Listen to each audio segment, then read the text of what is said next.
ನಿಮಗ್ ಸಂಬಳ ಎಷ್ಟು? ಅದೇ ಸಂಬಳ ಕಣೆ. ಇದ್ರಲ್ಲಿ 50 ರೂಪಾಯಿ ಕಮ್ಮಿ ಇದೆಯಲ್ಲ? 50 ರೂಪಾಯಿ ಖರ್ಚು ಮಾಡ್ಬಿಟ್ಟೆ, ನೀನು ಹೋಗಿ ರೆಡಿ ಆಗು. 50 ರೂಪಾಯಿ ಯಾವ್ದಕ್ ಖರ್ಚು ಮಾಡಿದ್ರಿ?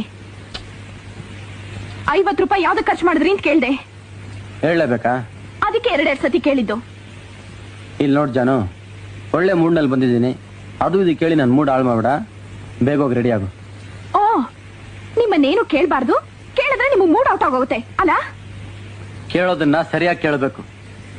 50 ರೂಪಾಯಿ ಖರ್ಚು ಮಾಡಿದೀನಿ ಅಂದ್ರೆ ಸುಮ್ಮನೆ ಇರೋದು ಬಿಟ್ಟು ಏನಾಯ್ತು ಏನಾಯ್ತು ಅಂತ 100 ಸತಿ ಕೇಳ್ತಾ ಇದೆಯಲ್ಲ. 100 ಸತಿ ಕೇಳೋವರೆಗೂ ನೀವ್ಯಾಕೆ ಬಾಯಿ ಮುಚ್ಕೊಂಡಿರ್ಬೇಕು?